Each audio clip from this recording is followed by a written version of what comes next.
Connery Curious. Science, Last Crusade, You Only Live Twice, and the Anderson Tapes. Murder in the Orient Express. You never know what the wheel's gonna spin next. Marty and a woman of straw, and a wounded man in Africa. We are curious of the filmography of Sir Sean Connery. Mario Lima. Dylan Titus. How you been? I've been great. I'm a little Tanner. A little DJ Tanner? I'm DJ Tanner. I'm a little less sick. I just got over COVID, but I'm ready to podcast, man. But how are you feeling? I'm okay. I'm more of a Stephanie Tanner myself. Stephanie Tanner. Oh, that's right. Was that the whole joke in the new show that DJ Tanner became a DJ and she was DJ Tanner? I don't know. I didn't watch Fuller House. Oh, you didn't watch that? Yeah, the show's good. Of the shows that kind of came out in the last few years of the kind of reboots or continuations of old sitcoms. We had Girl Meets World, which was the follow-up to Boy Meets World, Fuller House, and I forget what else they did. I feel like there's another one I'm missing. There was a kids, not a kids, but it was a teenagers Sex in the City.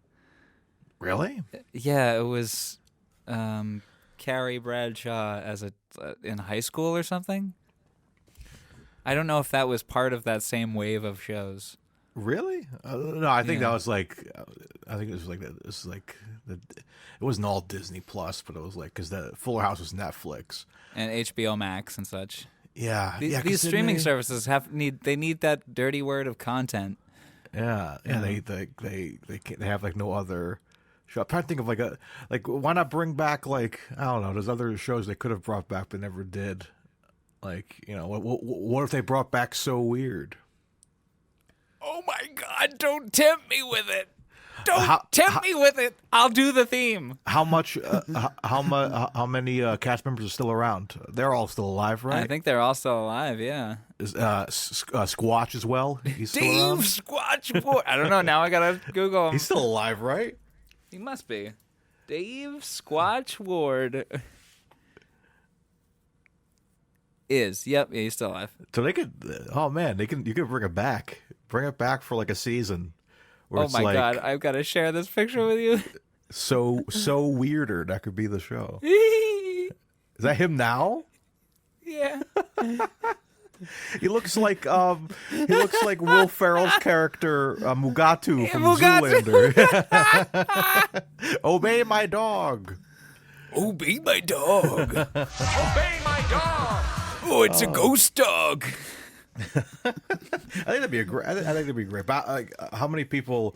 I mean, there's a few people I know. When you and Nicole started talking about it, this past summer, and I started bringing that show up to people. People are like, "Oh, I remember that show."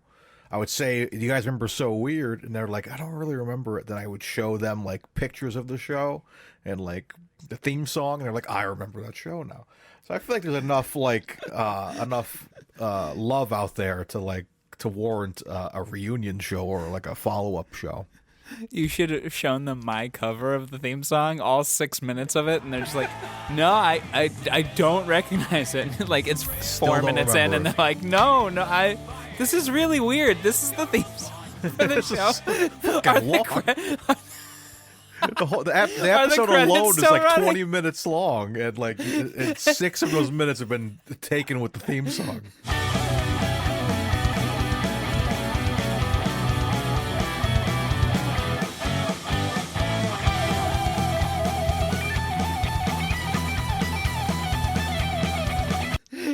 Are there a lot of cast members? Yeah, right. It's like the credits of Endgame. There's too many cooks. Too many cooks. Oh my gracious!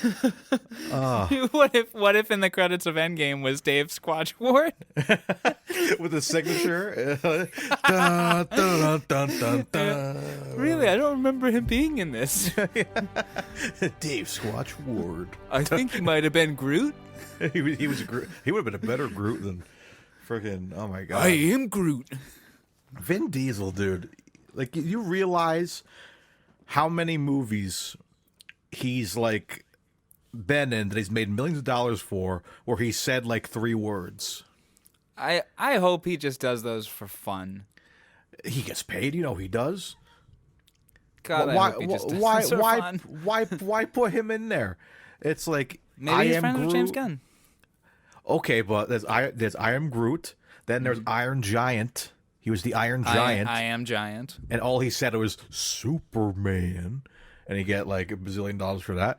And then Fast and Furious, all he says is family the whole movie. So That's it. That's the one line. That's the one line. Family. It's like, Dominic, what are we gonna do now? Family, family, family. All right, family. I'll go in through this air intake duct. Dom, how are you gonna get in? Family, family. Family. He walks by the security guard. Do you have a badge? Family. Oh, yes. Oh, okay. And there's a Spanish security guard. It's like La Familia. Oh. See? Family. The guy clearly speaks English as his first language. We went at Universal. There's a Fast and Furious ride. I was on that at the California one.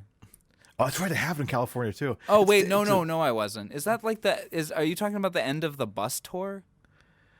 There's actually a ride. It's like one of the.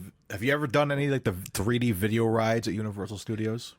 They have like a Transformers one, Spider-Man. The way you did that was so Spider-Man. Transformers one, Spider-Man. Maybe you've heard of a little guy, Spider-Man. You ever heard of Spider-Man? Maybe you have. But it's like one of those 3D simulator rides where it's like a car, but like it moves. And was screams. the Harry Potter one that? Oh no, that's like more of a roller coaster. But it does With have video. screens. It does have video elements. Yeah, like the Hogwarts. That was the one. first ride that made me nauseous in a long time. They do get rough. Like like Star Tours, which is at Disney. I love that one, but that one gets you sick too. But oh boy. But the Fast and Furious one is the laziest one, because the premise of the ride is Dominic and the gang are having a party, and they have these awesome party buses that they're inviting all the family people to come ride on, and they're like equipped with NOS and fancy lights and everything, and so that's the and the ride rapper vehicle. NOS. And the But that's the ride. You're in the party bus, so that's the car. It's a giant party bus with like a bunch of bench seats, which is kind of like how the King Kong ride is too. But that King Kong ride's way better, in my opinion. And it just takes you down like a path, and there's screens on both ends, and you're like in a car chase. Okay, yes. I okay, but the Universal that I went to in California, it was a studio tour. The bus you got on was a studio tour, and that's how it went through the King Kong ride, and it went through that. It ended with the Fast and Furious thing. Oh yeah, it was all one. Yeah, California is the only one that has a studio tour, because that's like you can see all the behind the scenes. I wish they had one in Florida, but they do it there because they actually shoot stuff there in California, like the Back to the Future town square is still there and everything. But yeah, this is just a ride itself. But I think that same ride is there. But yeah, it's just so boring. Just kind of like going down, and you see like The Rock and like the rest of the cast on cars. And the funniest part at the end is Vin Diesel jumps on a helicopter and like hangs on to it. But the helicopter looks like the size. Like half of his size. It's so small. It's so poorly scaled, and it just takes me out of it. The only cool part about that ride is the queue, because the actual cars are there from the film. They have like certain cars that were in the movie, and you can pose next to them and stuff. And then we did that, and we're like taking pictures with the cars, and we're about to go in the ride, and we heard something saying, "Oh, the ride's been delayed." And we're like, "Let's just get out of here." And we just kept walking. We're like, we're not waiting for this really bad ride. We're like, let's go ride on it again for fun. But even like, I'm not waiting more than 10 minutes to get on this ride. Yeah, the studio tour that I was on, it went through the woods, and the woods was filled with a lot of different movie cars. And then the King Kong screen thing was really fun, but yeah, the ending it on the Fast and Furious one sucked. Yeah, it's like the weirdest thing to end on. But yeah, I want to do that studio tour one of these days in California, because like California is Universal's like Florida's bigger. It was small. It was very small. But yeah, I know they have a lot of other fun things, and like they have like, I want to meet Megatron, because they have like a giant Megatron that like it's a guy in a suit, but like there's a guy in like a control room with a camera, and he talks to you through Megatron, and like will actually, and like this, I always see funny videos of him like roasting people as they come and take pictures with him. But like we have that in Florida. It's Optimus, Bumblebee, and Megatron, and you know Bumblebee just plays songs from his radio because that's his gimmick. Optimus doesn't do anything, and Megatron doesn't do anything. But only in California can you meet Megatron and talk to him. Yes, I saw him.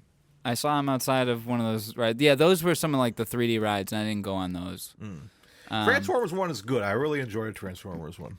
So I want to share this with you. Because thinking of the size of the LA Universal Studios, this was probably the biggest thing in it. They're called the Hollywood Stairs, and it looks miserable. These are escalators, right? And then there's stairs. Oh, it was here. It is. Here's a full picture of it. There we go. Look at that. Oh man. Yeah. So, I'm assuming that's your city walk over there on the left. Where all the people are. No, this is more of the theme park. Oh, that's a theme park. Yeah, this is weird. Theme park. This is theme park, and this is theme park. Oh. Yeah, like down here was like the Jurassic World ride, and up here was most of the park was up here. Oh, it looks so if cramped. If I remember it correctly, but this is just a picture of the stairs. Oh, but yeah, it looks so throws cramped, a lot. dude. Oh my god. Let me see if I can find a map. Universal LA map, which by the way was so hard to get an actual map to the park. Oh no, these are the stairs. These are the stairs. So this is most of the park, and then these are the stairs. That is. And so this is small. where the Jurassic World ride was. Oh. Wow, it's so. Can you see my small. mouse? Yeah. Okay, so yeah, that's where the. Right, yeah, Jurassic World was down here, and then. Oh, it's so small there. It's crazy. Yeah. It was very small. I made the rounds pretty quickly, and then where Hogwarts was over there, that's Hogwarts. Anyway, it was still fun. Oh yeah, it's great. You'll have to try to go to Florida one time, because it's like it's a lot more to do, and it's more spread out, so you can kind of like breathe a little more. That looks claustrophobic, man. So I went down the stairs on the escalator, right? And then I went back up on foot on the stairs. Oh, man. I timed myself, too. I think I did it in under 10 minutes, which was, or under 7 or 8 minutes. It was strenuous, but I did it. Oh, man. I don't know if that's an accomplishment. I don't recall my time, but I did it in a quicker time than I thought I could do it. Hey, good on you. But hey, if I was wearing my Apple Watch, I'm sure it would have flashed that my heart was beating too fast. Oh my goodness. Well, speaking of crazy adventures, what is this? It's Tarzan's Greatest Adventure. Tarzan's Greatest Adventure from 1959. Of course, this is Connery Curious, the podcast where me and Dylan cover every single film in the filmography of the late, great Sir Sean Connery. And discuss guitars and theme parks. Which, here's actually 2 questions real quick. If we were discussing earlier, like, movies that were remade unnecessarily, am I right? Or like... Well, we're talking about like TV shows that that came back, yeah. Yeah, if Or like how they make a TV show out of an old movie just because it's a name brand. Yeah. What movie would they do that with of Sean Connery's? Like what movie of Sean Connery's besides the Bond films, because that's not really his, is so much of a name brand it would shamelessly be brought back for a TV show that would be canceled after one season? I could see them trying to do The Rock. Oh, totally. Yes. Yeah. There we go. Or Leave Extraordinary Gentlemen. Yeah, they could probably find a way to pull like other monsters or something, and like make it like a Monster of the Week type show. Yeah, and I mean maybe Indiana Jones. You know, maybe they'll do. They could do like. I mean, did they do I hope they Indiana don't. Jones? Oh Did they yeah, do a show? young Indiana Jones. Yeah, I think that's on Disney Plus. Yeah. I've been marathoning the movies because I've been hyped Did up you the rewatch game. Dial? Not yet. I'm doing them in order. Okay. So I'm gonna get to Dial soon. Actually, I'm actually soon because I'm about to start Crystal Skull. Oh, nice. So yes, I'm almost there. I ran through a bunch of them because I've been so hyped about the new game. I'm like I'm in the mood to watch the movies now. So I'm excited. But yeah, so I think The Rock would be a pretty decent television show. I could see them doing an HBO version, one season of The Man Who Would Be King. Ooh, that'd be sick. Or it'd be like Showtime or something that no one subscribes to. Showtime.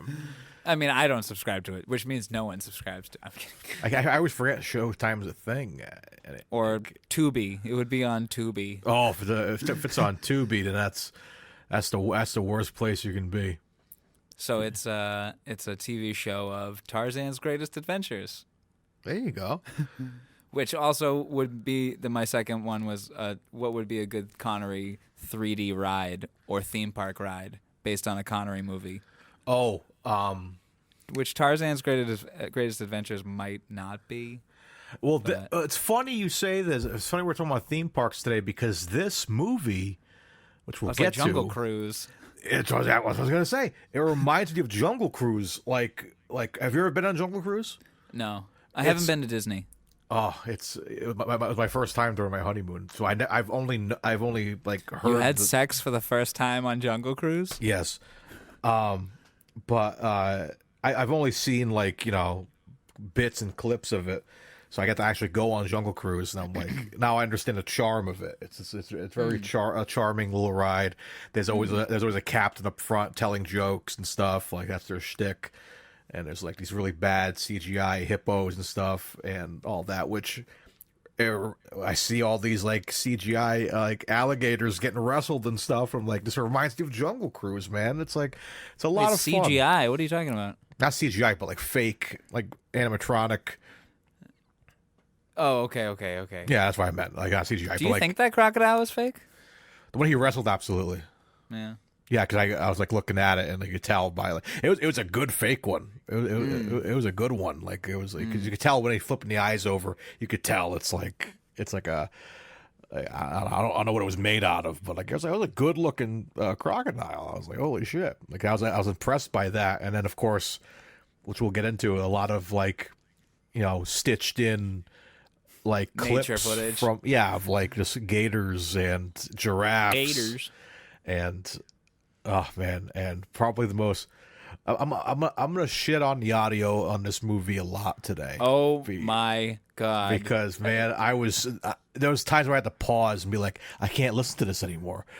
There's so many like obnoxious like screeches and like animal noises, like loops and like. My second note, Mario, is looped crying. Yeah, that baby crying in the intro is just one long, horrible, annoying, all treble, no bass cry, and it gets looped 4 times. Oh my god, it's so bad. But it's not as bad as what's to come. Oh, there's a lot to talk about here, so let's get into it, shall we? Let's go on this adventure together. Yes, I'm sorry. I was messing with my Zoom there. Yeah, let's go on Tarzan's Greatest Adventure. Yeah. Okay. What's your first note, bud? Oh, wait. Should we get into this? Oh, forgive us. Forgive us, folks. It's been a little bit since we've done a Connery Curious. We've been out of action for a couple of weeks. Yeah. Well, I was going to talk about the Rotten Tomatoes score. Yeah. There's no tomato meter for it. But the audience score is a solid 50%. Do you agree with that? No, do you? I feel like this movie grew on me as it kept going, because I think the first this movie's like what, like an hour 20 minutes, hour 28, and like the first 30 to 40 minutes, I'm like, oh, I got right. This is okay, but I feel like it started to kind of grow on me as it went. But I don't think the second half is better. I agree. Yeah, I think that towards the end you're like, oh, okay, I'm actually a little invested. But I wouldn't say much higher than 50%. I'd say I'd give it a 60 something. We can't give our scores yet. Oh no, I'm just saying in general for a tomato meter. Oh, okay. Well, it gets a 6.4 on IMDb. So okay. So, out of 1.4 thousand ratings. All right, so I'll do the trailer voice. Do a trailer voice.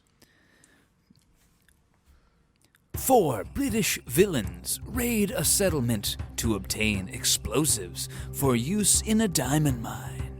In doing so, they nearly destroy the settlement.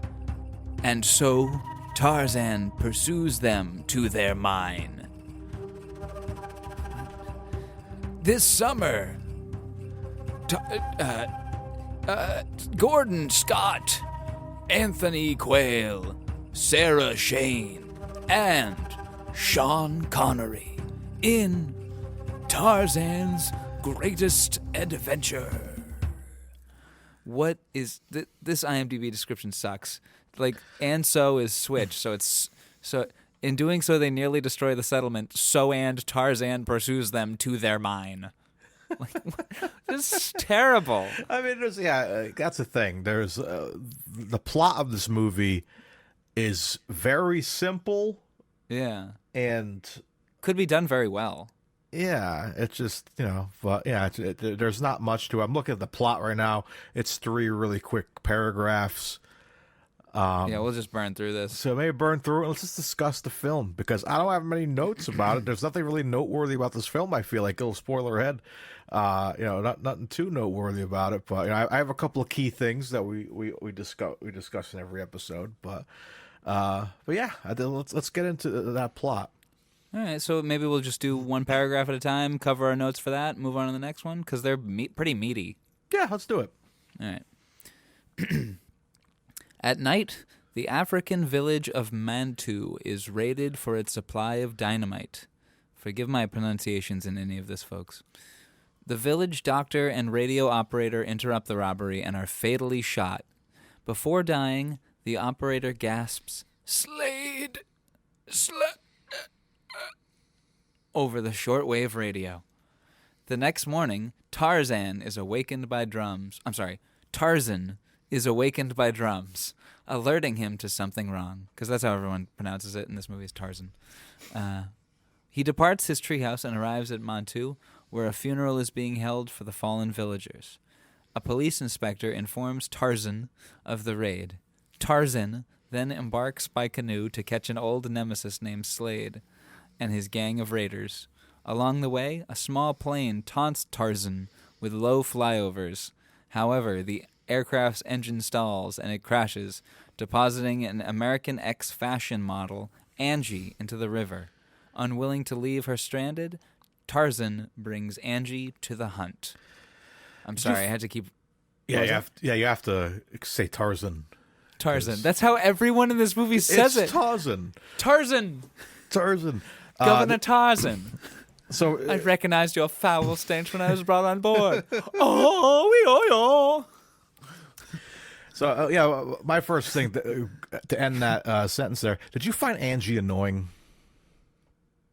Moderately?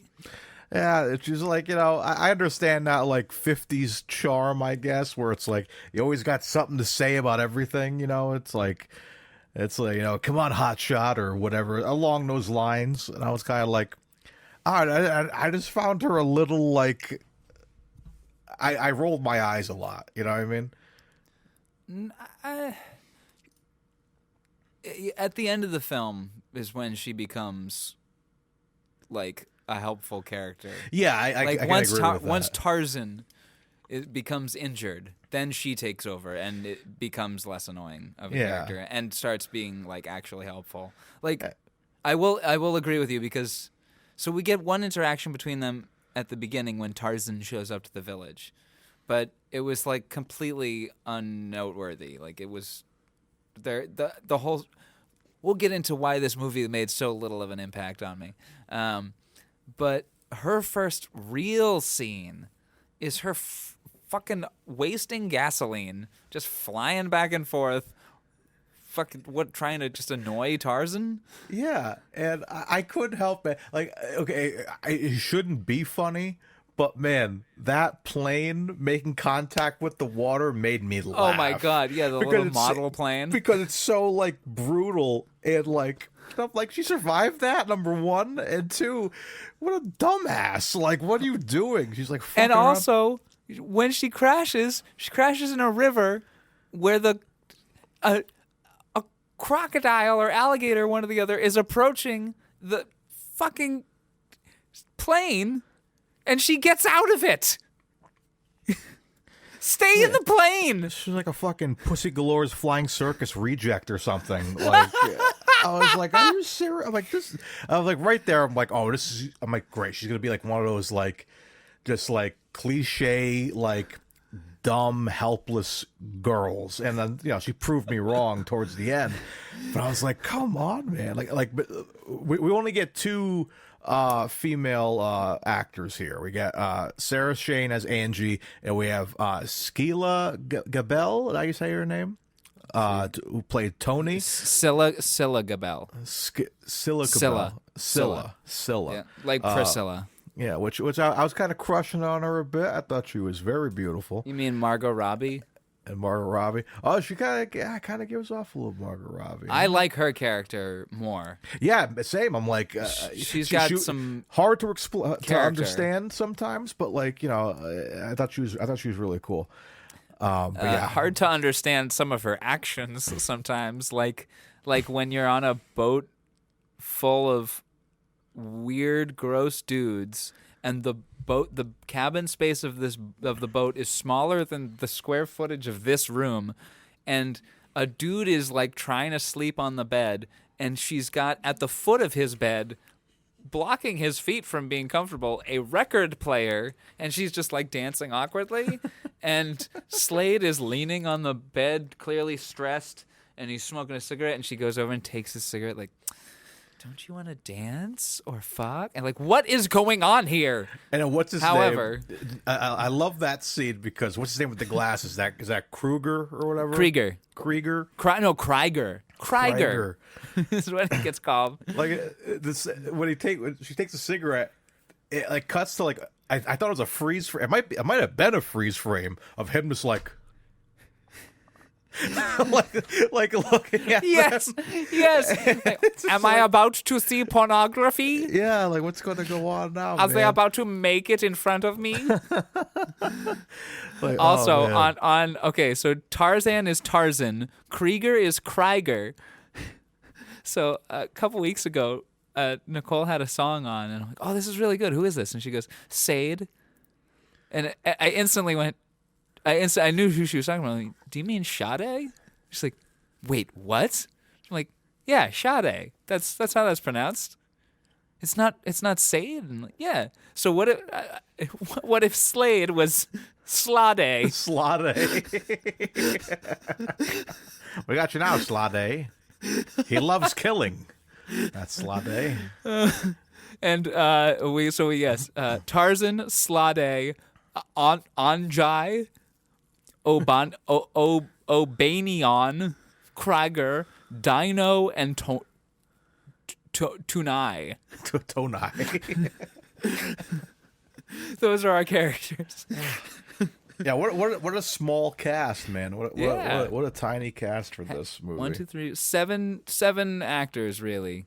7 main actors. Have we had a cast this small? I don't think before? so. I don't think so. Not at all. The Offense. Oh, The Offense is pretty small, I suppose. Yeah. Too. We got 4 main players in that movie. Connery, Bannon, Trevor Howard, and I forget the actress's name who portrays the wife. Vivian Merchant. I'm a little mad that the monkey didn't get any credit in this movie. The monkey was tremendous in this movie. Cheetah? Is that his name, Cheetah? Hey, Cheetah, you'll have to voice better than that. It doesn't have nothing on the Wikipedia page. Do we have anything on the IMDb of who played Cheetah? All cast and crew. I also like how it's a primate named Cheetah. It's like, I don't know what to call him. No credit for Cheetah. What is going on here? Nothing in the all cast and crew. He's in the cast. He's in the crew. Hashtag justice for Cheetah. Now, the only thing we could do is credit Ted Derby, who was the animal trainer on set. Who was uncredited. Hashtag justice for Cheetah. You know what? I'm going to start a movement at my local women's group. We're going to be the Cheetah Girls.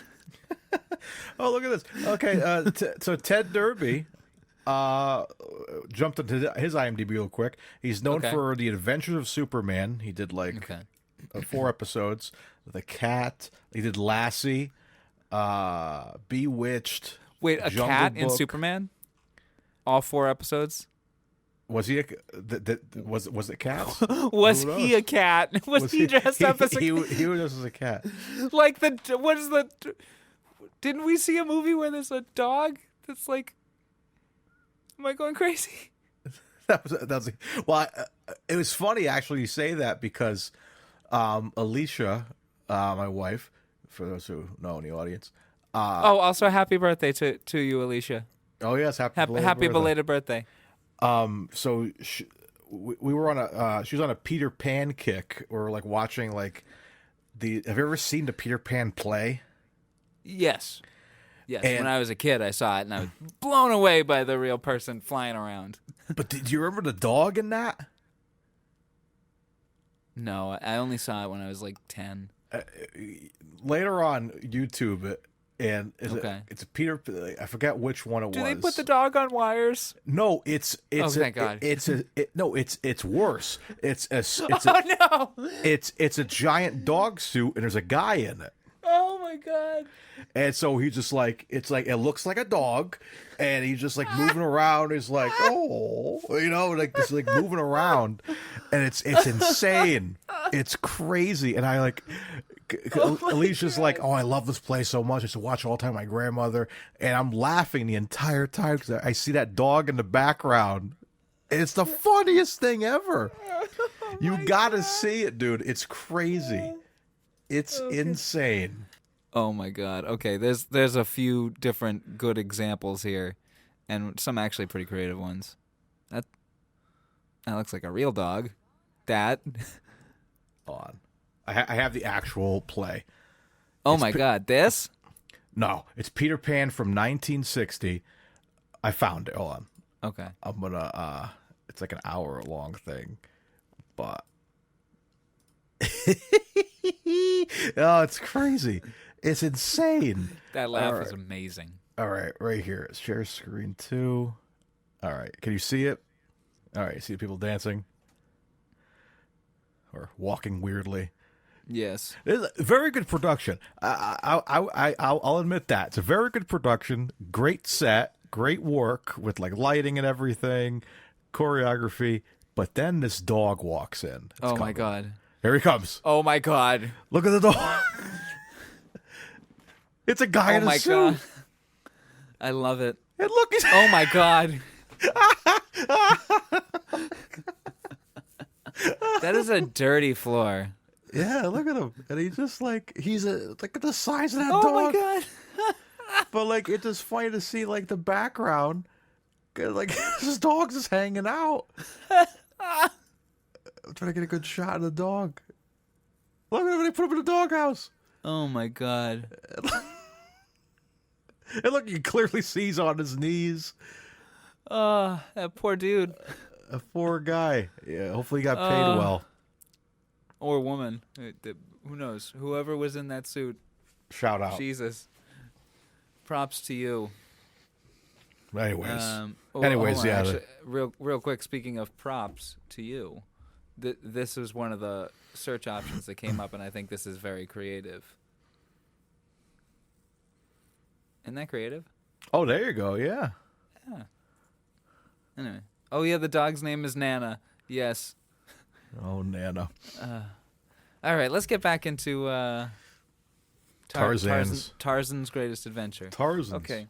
I have a note that... Okay, so this film was directed by John Guillermin. Now, I looked into his filmography. He directed the 1976 King Kong, as well as the 1986 film King Kong Lives. And he directed Sheena, starring Tanya Roberts from A View to a Kill. He also directed Tarzan Goes to India. Starring Jock Mahoney as Tarzan, not Gordon Scott.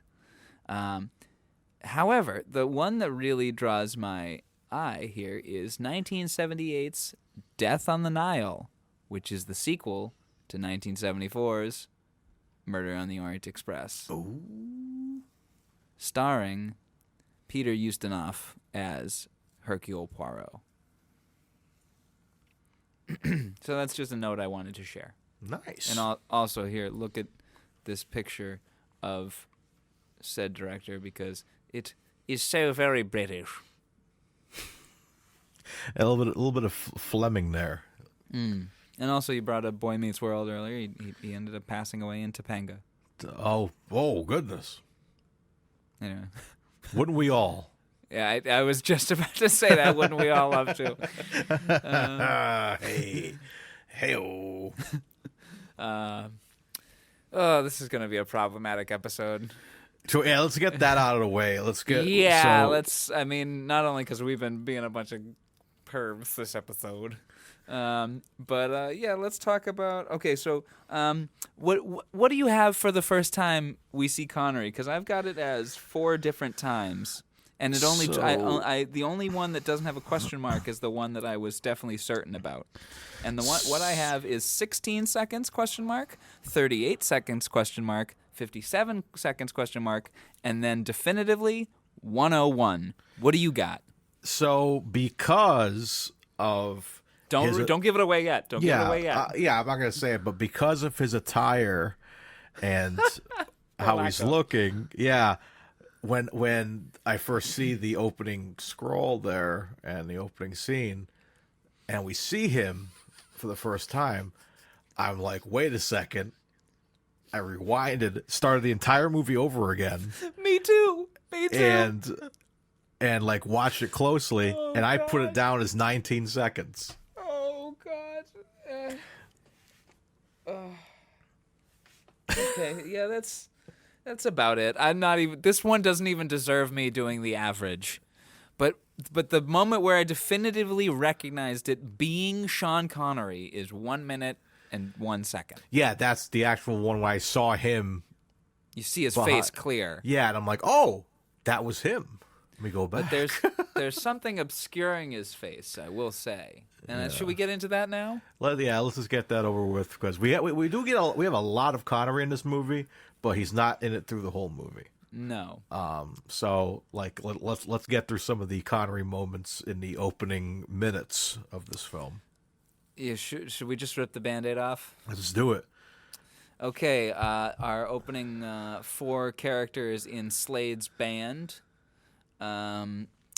We first see them. Connery is one of them. They are in full body blackface. Did not see that coming. Nope, I did not see that coming. At first, I thought it was because I'm like they're clearly doing like day for night here, So at first I thought it was the piss poor day for night job that they were doing, because it just switches back and forth between day and night in multiple scenes.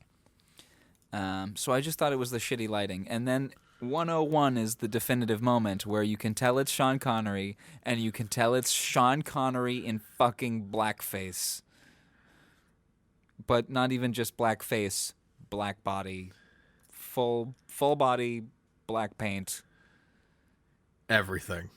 It's Mario, do we want to finish this podcast? Do we want to keep doing it? Like, do we like? I know he doesn't have blackface in the other 25 movies that we've got here. He can't. He can't possibly be in blackface in more than one movie. I'll say this was not on my Connery bingo card. Not at all. This was not at all. All right, you just gave me a fun idea. Maybe we should do a Connery Curious bingo event and like have people put a list of things, like things that both happen in the movies and don't happen in the movies, and be like, okay, pick 25 items of these 100 or so items, and be like, there's my Connery Curious bingo card. And then only the ones that actually happen in the movies come out, and whoever gets bingo.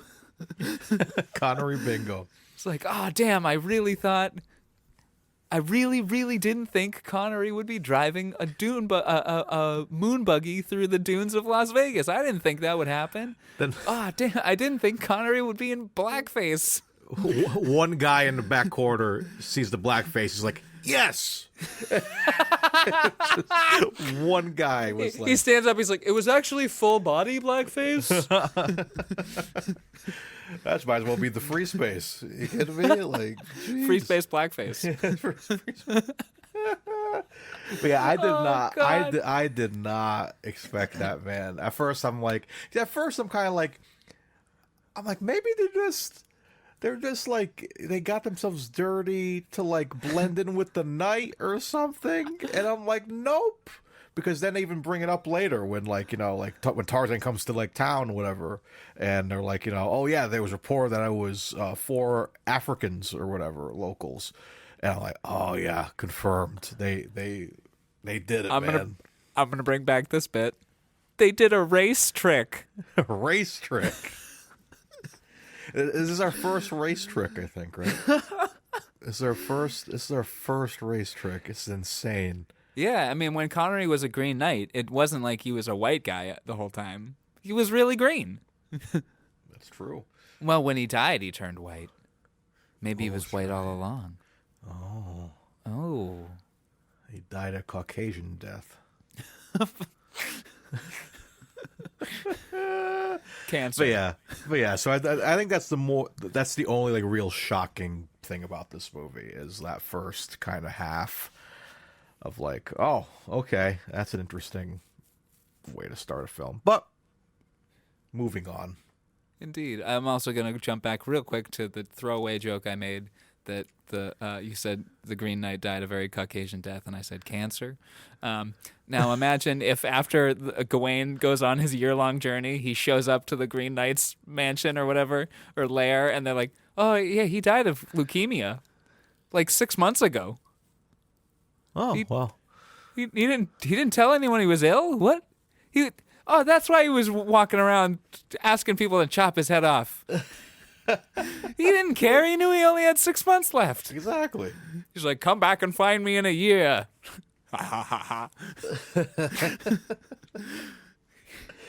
Oh, man. That Anyway. reminds me. I got to cut something because I've been rewatching Indiana Jones.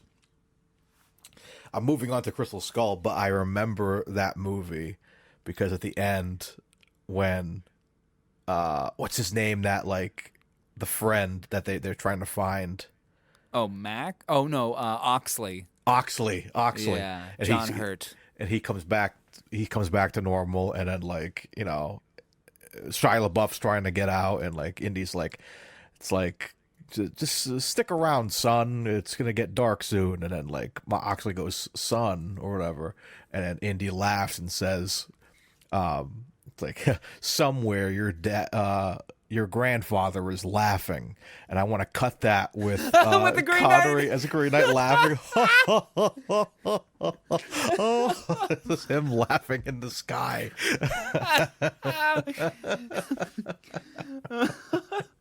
Somewhere your grandfather is laughing. Oh my God. Beautiful. Okay, yeah, let's move on from the blackface. Yes. Can we really move on from the blackface, though? This is gonna haunt me. I mean, I got Do we hold this against him? No, this is young Connery.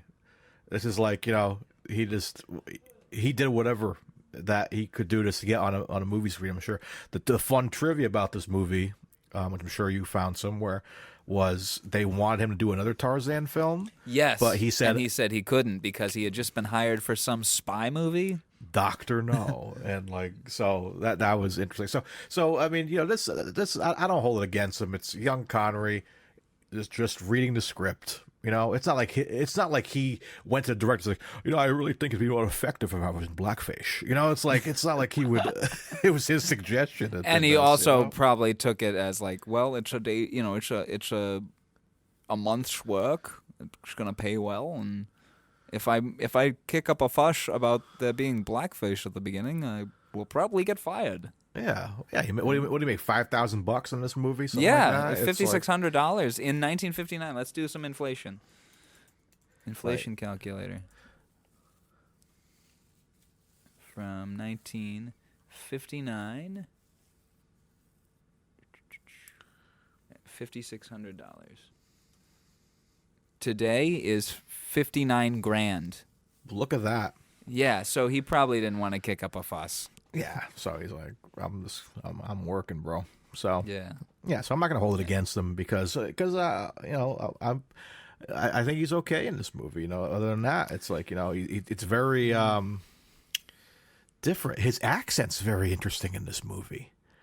It's just his young voice. I don't know. I feel like he's doing something different. It's like I couldn't put my finger on it. It was like kind of like it sounds like him, but like I don't know, something very. What's the word? Not cognate, but like just. Is O'Banion some kind of like literary character? That's who he's playing, O'Banion. Yeah, like he felt like an Irish guy, like trying to do an Irish thing. But I couldn't put my finger on it. Something about his voice was like he was actually putting a voice on for something. Huh. So I don't know if it was like it's very different. And then again, it's a young Connery, and he was really going for it. And then as we talk about famously on this podcast, he's very he doesn't really put effort into it. Look at that beard. Those eyebrows, my goodness. He looks like my dad. Does it? Oh yeah, he kind of. Not really, but like the hair kinda, possibly. Yeah, and yeah. Or like my cousin. Like I don't know. He looks very familiar. I like that with this cigarette in his mouth. He looks pretty cool in this movie. I've got a note on the cigarette in his mouth. Sean loves his roach. Because when he's chasing later in the movie, when he's chasing Dino, he's got that fucking little teeny tiny roach in his mouth the whole time. Anyway, okay, we'll get into that later. He's like, it's a good strain. I'm not going to waste it. Yeah, sure. I need these are the last two hits. How am I going to get to sleep tonight? Especially on this little boat. This lady keeps playing records at the foot of my bed. Which he seems to love. He was having a good time on that boat. Oh, yeah. Okay. Let's... Okay. I want to bring up something. Oh, bring it on. I want to bring up something. Okay, if it was you and me and your wife on a boat and I kept hitting on your wife, would you not beat the shit out of me? Oh, yeah. And toss me off that fucking boat? Oh, yeah, I would have. Slade is so tolerant. Anyway, sorry. He's like All he cares about is killing, man. That's all he Yeah. cares about. It's like, yeah, I guess go ahead and fuck Sean Connery. I don't care. Just want to kill Tarzan. Anyway. What else do I have for notes? The Day for Night is terrible. Oh, okay. My first note, when we get to we first see Tarzan. We meet Tarzan in his home.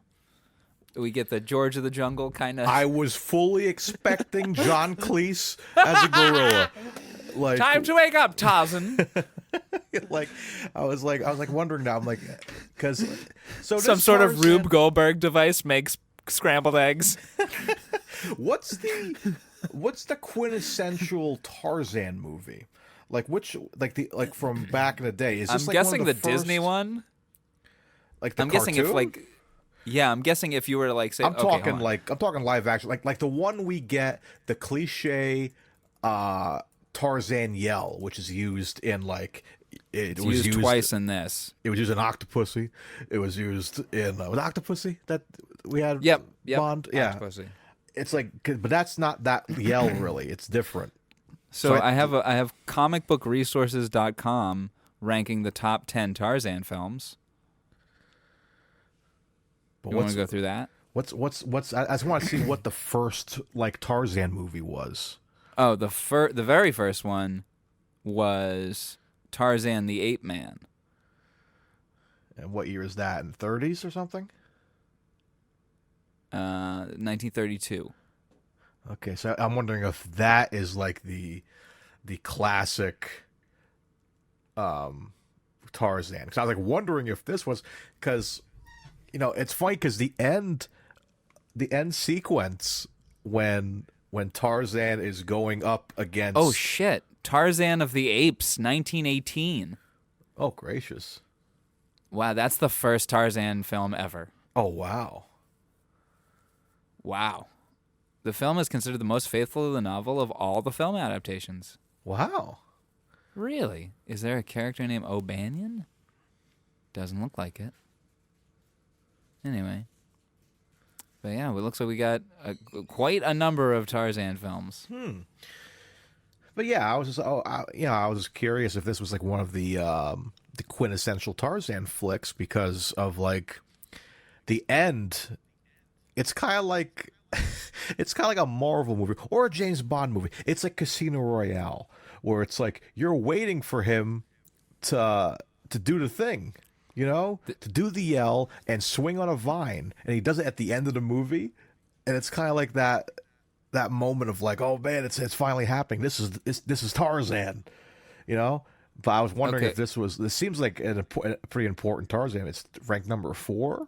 On Comic Book Resources list, yeah, it's ranked number 4. But look at what's number 2: Greystoke, The Legend of Tarzan, Lord of the Apes. Look who's playing him: our buddy from Highlander, Christopher Lambert. Oh yo, those monkeys are terrifying. Yeah, they also don't look real. I don't think they are. I think they're smart suits, but like, oh my god. Yeah. And what's number 1? I want to see this: Tarzan and His Mate, 1934. Huh? Maybe that's the quintessential one. Who knows? First appearance of Tarzan versus the alligator. Ah. Huh. Interesting. Oh. I want to watch this one. I feel like I've seen this one somewhere. The Greystoke? Yeah. I can't say I've ever seen this in its entirety. Really? Oh, the Disney one. Oh, what a soundtrack. Phil Collins. Oh, for sure. I'm surprised this one is this high on this list. Granted, this is only one list, but the best Tarzan films. We've got a few lists here. What does IMDb say? Tarzan and His Mate. Wow. There's so Tarzan many of them. and the Slave Girl. Oh Jesus. Wow, this one's on a lot of lists. Yeah, look at that. So yeah, Top 10 Tarzan movies from Watch Mojo. Tarzan and His Mate. Jesus Christ. Are they just copying the same one? Tarzan's Greatest Adventure, number 10. Look at that. Huh. All right. Well, we can debate whether that film belongs on. This film belongs on any of those lists. Yeah. But I mean, yeah. So I mean, I don't know. I think for what it was good. Like it's a very simple. Again, it's a very simple story. That you really could fast forward through and you probably wouldn't get lost. You know what I mean? It was like I one watched of those. most of this movie at 1.1 speed and then some at 1.2 speed. Oh, really? Yeah, it was rough. Oh boy. Yeah. This movie was rough, Mario. Yeah, I mean, although I did find the ending very exciting. I agree. That exchange in the cave, it's very everything from the spike pit onwards. Yes. Was watched in normal speed. It was strangely, which is after spoilers, Connery is killed. Yeah, we lose Connery. Do you have a timestamp for that? What time he died? I do. 51:53. 51:53. We lose Connery. Yeah, and strangely, even though he's not the problem of the movie, that's when the movie becomes a little more watchable. You know? I think because it's more like stakes. We're like, oh, people are dying now. Now it's like, like sneaking onto the boat to get the penicillin. That was tense. Oh yeah, geez. I was like, yeah, what's gonna happen there? But like, yeah, it's like Slade is like he's starting to lose men. Slade's starting to lose men, and now it's like, oh, it's starting to get really crazy. Then we have that kind of weird like the dynamite shtick where like. Krieger almost takes out Slade, and then it gets like more tense there. And we're like, "Oh, it's this guy's issue now." There's dynamite. There's a little weird stuff going on in there. But yeah, just pretty cool. But yeah, it kind of ends on a classic move. It's like, oh, Tarzan being Tarzan is moving on with protecting the jungle. We'll get to that kind of awesome and then nothing ending. Yeah. Yeah. So still at the beginning when he comes to the town, that I wrote Secret Agent Tarzan, excuse me. Gotta get that right. Secret Agent Tarzan. He reminded me of Batman almost. Yes! He's he's a cop in this movie. Yeah, it's like Tarzan, jungle cop. Yeah, it's like Commissioner Gordon called in Tarzan to like come check this out. Yeah, that is totally the vibe I got. Because Tarzan's used traditionally is like he's like a mystery and like nobody. He's like, who's this? The like George of the Jungle. He's like the white ape. He's like this mythical thing that we don't know if he's real or anything. But this one, he's working with the good guys. It's crazy. Yeah, it's Secret Agent Tarzan. Like he's getting. It feels like it's a Bond movie. It's like, oh yeah, it's one of the tropes. Tarzan gets his mission from M. Now pay attention, Tarzan. This banana from J for jungle. Yeah. This banana spits out 3 rounds. Click the pen. One for each peel. One for each peel. And the monkey's like his Felix Leiter. Yeah, there's a chase through the forest, and he like peels a banana and throws it back, and one enemy trips, and he's got and like, what are we doing? I don't know. I'm out of peels. I'm out of peels. He eats the banana. Then another Bond reference, Dr. Quarrels. Yeah, we had a quarrel in this movie. Quarrels, Dr. Quarrels. We don't see him. He's the one that's killed, right? Yeah. Yeah. My next note is Connery playing Mike from Action of the Tiger, just a drunken lech on a boat? Yeah, right. It's just like his second. Like he's like he did so well in that movie. Let's get him in Tarzan. He'll be a perfect fit. I mean, he survives in Action of the Tiger. True. So maybe he cleans up his ways a little bit, but he's still, or maybe not. Maybe nothing comes of it. He's like, I drove the boat that got you all out of there. Well, you're still a fucking attempted rapist. Well, so get out of my employ. He's like, I'll change my name. My name is Mike O'Banion, so I'll just go get another job with my last name at a new harbor. It was a little reminiscent of Michael because like that scene when the boat stops, and the guy's like, "Oh, I'm tying up for the night. I'm not going down here. There's rocks over here." And he gets really excited. He's like, "Oh, I'll drive the boat," And he's like on the steering wheel. And I'm like, he's like having flashbacks of Action the Tiger. Did I tell you how I rescued some kids when I drove a boat? There was a yes, child with a O'Banion. gun. He had a gun on him, for God's sakes. It was great, and they gave me a gun, and I was crazy. And then I gave it back to the kids because I think kids should have guns. Works every time. I'm a likable character in these movies.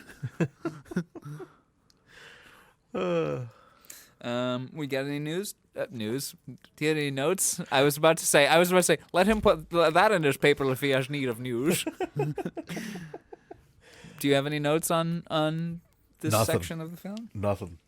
Okay. My next note is, what time is it? Because the film keeps just jumping back and forth between day and night in the same scene.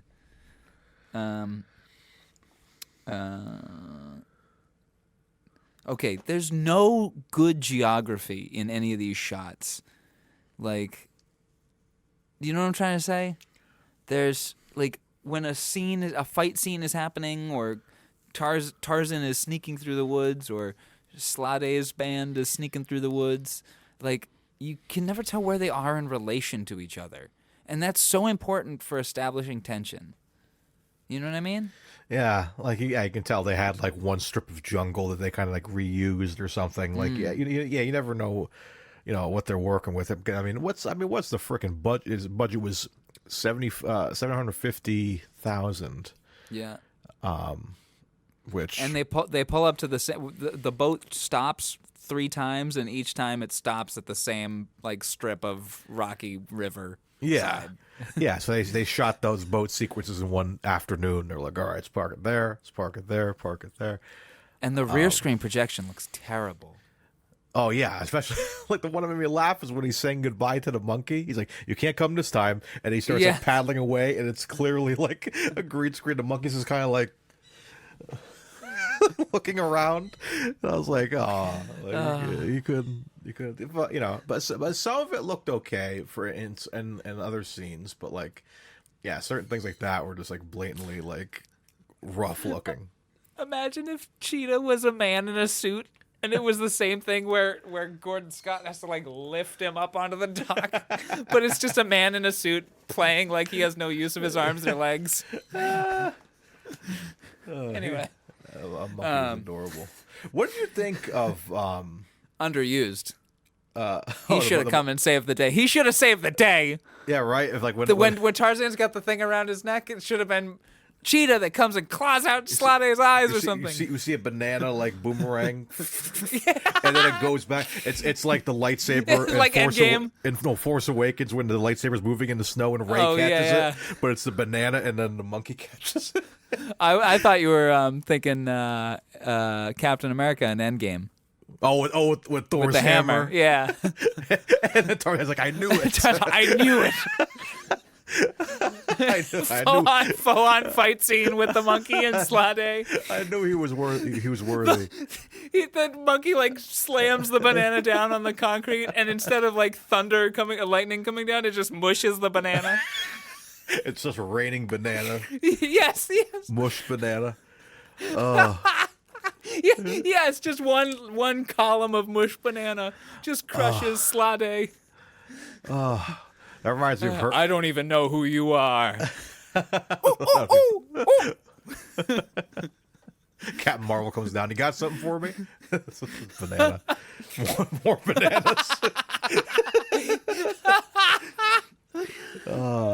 You got Johnny Weissmuller, or not Johnny Weissmuller, Jesus. Tarzan is firing arrows, but they're bananas. If this was like Georgia Jungle budget, then they would have done that scene perfectly. And there would have been a Rube Goldberg machine that makes scrambled eggs. But what I was getting at is, what did you think? Sorry. What did you think of Gordon Scott as Tarzan? What do I think of Gordon Scott? He's a very handsome man. Gordon Scott is very handsome and built like very he's like a barrel. Yeah, he's like a fucking he's barrel. Huge. He's very attractive, and is a good pick for a man to look like a Tarzan. So he's been Tarzan. He's in 6 Tarzans. Yeah, look at all these Tarzan movies. This was his second to last Tarzan. My goodness. So he was like, he's like the James Bond of Tarzan. The Sean Connery, well, how many did he did? 6? 7? 7. So, yeah, 6 official. Yeah, so, but yeah, so close enough. Yeah, he's the Gordon Scott. Oh, he died in 2007 too. Look at that. Yeah, he looked like $1 million, dude. Why not? Share your screen. But I didn't really love him as Tarzan. I thought he's too. Not that Tarzan should be dumb in any way, but he's just basically a white guy out in the jungle. Like, he doesn't feel like he grew up in the jungle. He feels like he's been out there on some undercover mission for a month and a half. Yeah, it's interesting because or a year. Because you're expecting meet Tarzan, be you Jane, but him it's just like so you guys need help with this guy killing people out there. I have a note on that because she Angie says later I just fly that plane. I hope it was insured. And Tarzan doesn't immediately go, what does insured mean? You know what I mean? Like, he just rolls with it. Yeah. Because you as the viewer have no doubt in your mind that this Tarzan, he sold insurance before he got to the jungle.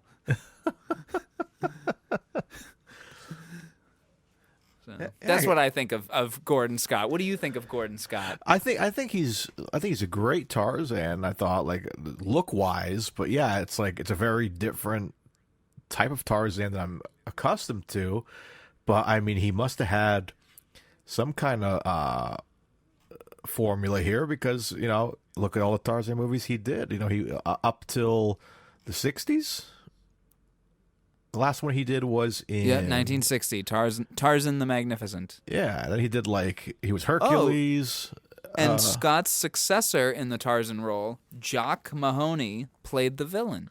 Oh. In Tarzan the Magnificent. That's got to be interesting. You go from playing Tarzan's nemesis. Imagine, oh my God, that would be like if Rami Malek was cast as Bond next. Yeah, right? Right?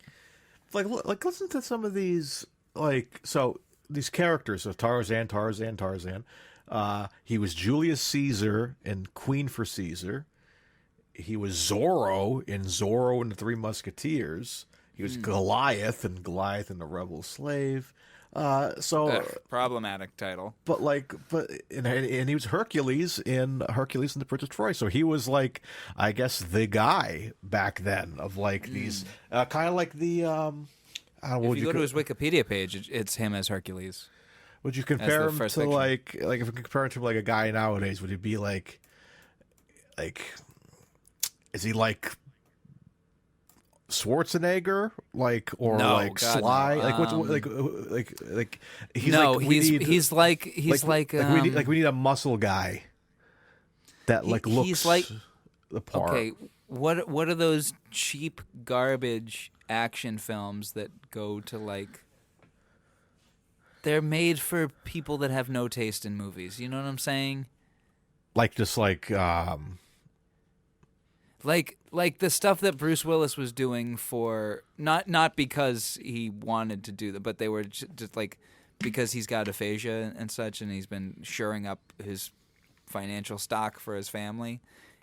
I guess he was doing these garbage action films with you'd get him for 3 days maximum, and you'd pay him $3 million, and he would come and give your movie some clout. But he was declining. You know what I'm trying to You know what I'm trying to say? Those garbage action films. Yeah, I feel that's more. I'm thinking of of what those commando movies. Kind of I love The Guy to Death, but Steve Austin had a lot of those kind of movies. These kind of throwaway Commando and stuff like that. Not Commando, or something like that. Sequels to movies that are vaguely successssuccessful. Yeah, the ones that I think John Cena used to do movies. They were Shooter 2. The Marine.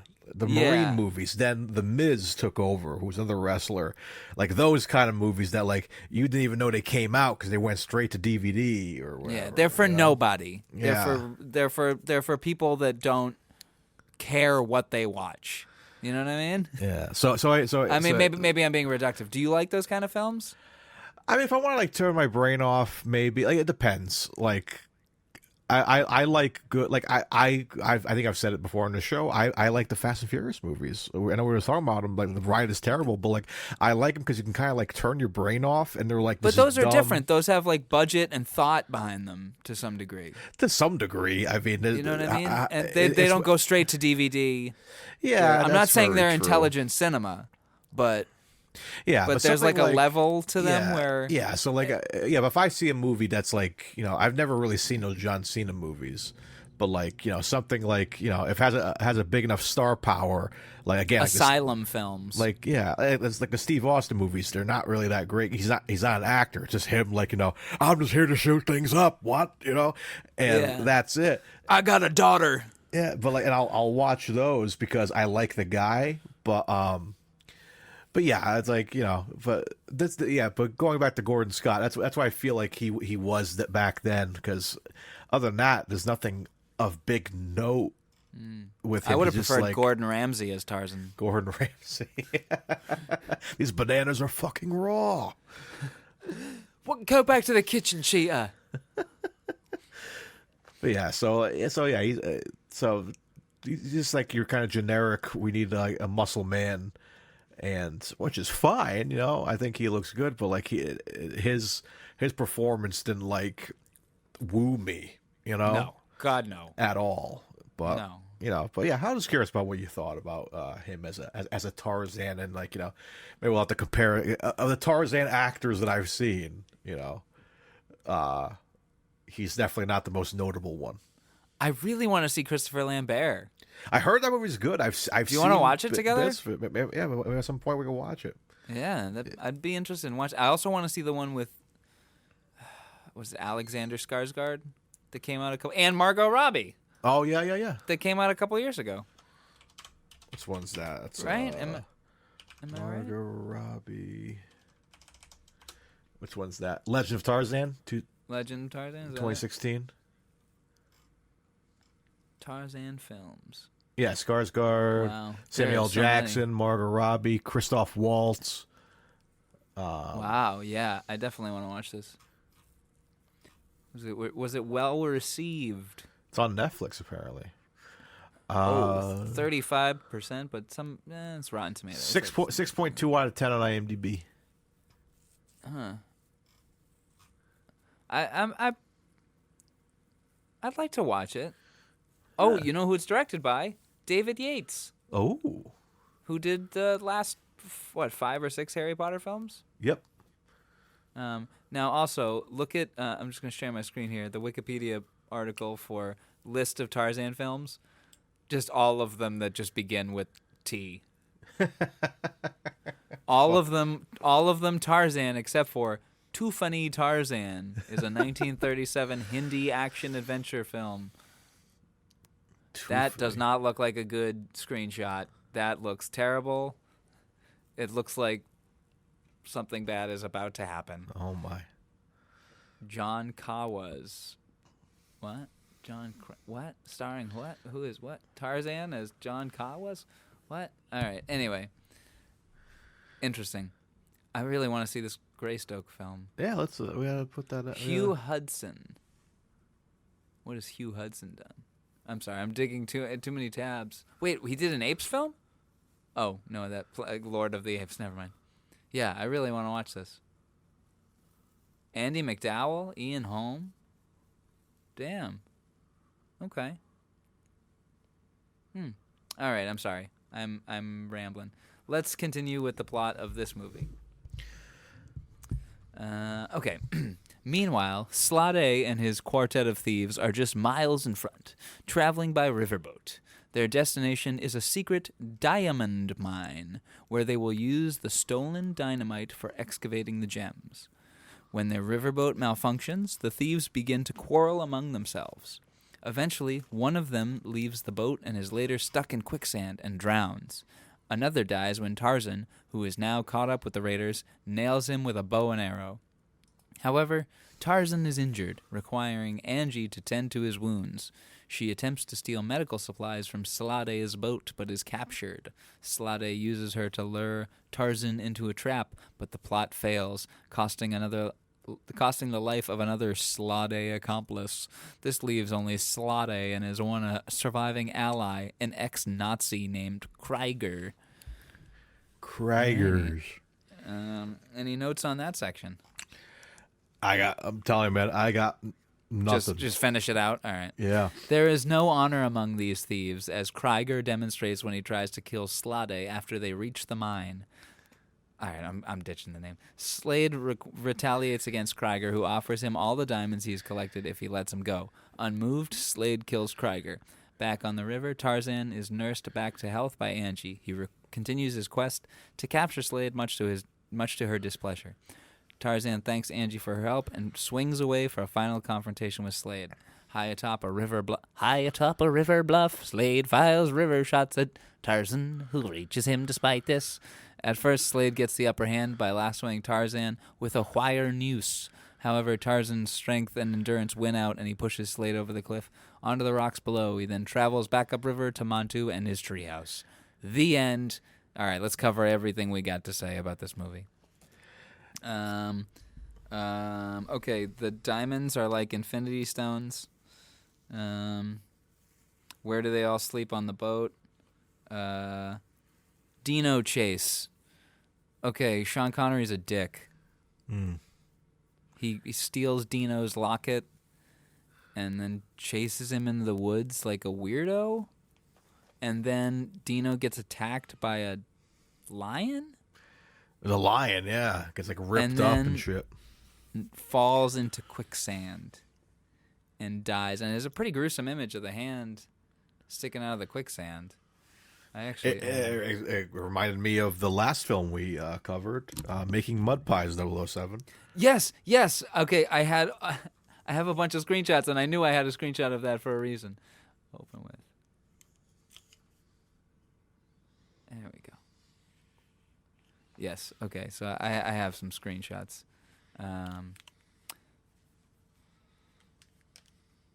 Okay. Yes, I forgot to mention this note. Swimming Tarzan looks like Ron DeSantis. I can see it.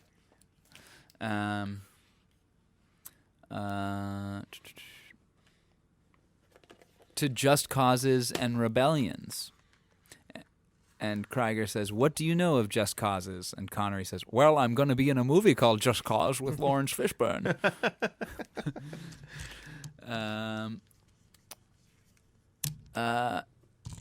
Dino here looks like Skinny Pete from Breaking Bad. And Slade kind of looks like William Peterson from CSI.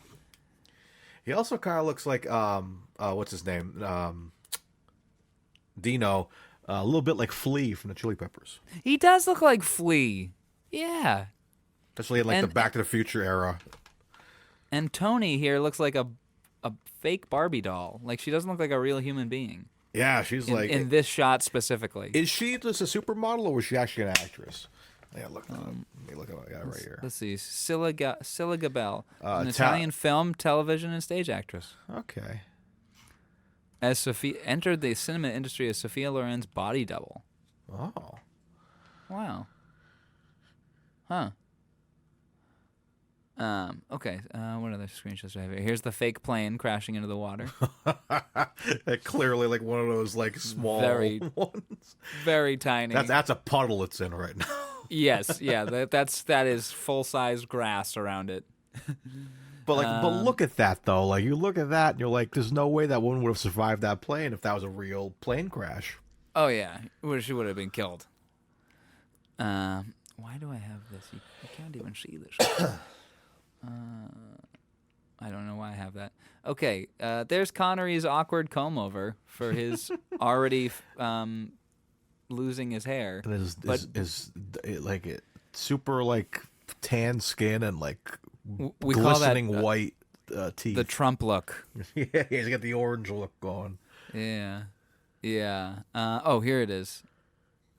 Making mud pies, 007. That's pretty horrifying. That is a horrifying way to go. One, to be mauled by a lion, and then to be sucked in by quicksand. That is pretty horrifying. Although, I mean, I feel like quicksand has always been pretty hyped up in movies, and how many people have actually been taken out by quicksand. Well, you're about to watch a film where someone almost does, right? Crystal Skull. Yeah, and and he gets pulled up by the snake. Say it's a rope.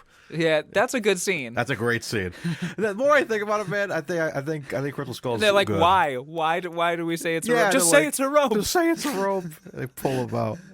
Oh yeah, there's some good stuff in that movie. Yeah, just like from my I always the motorcycle chase. I love the motorcycle chase. I love when he slides into the library and the students there. It's like, you got to get out of the library.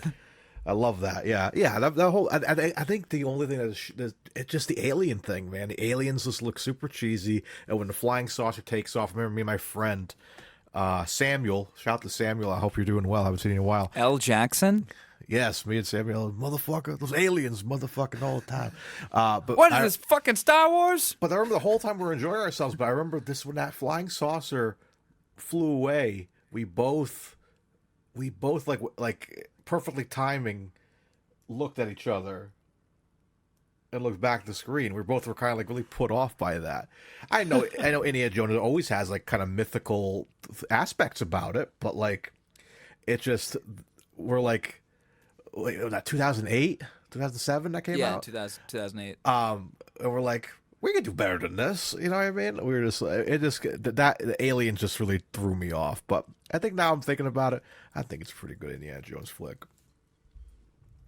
Yeah, there's fun stuff, and honestly, like there's enough fun stuff in it to. I feel like it's a 50-50 split of fun stuff. Like the jungle chase doesn't work.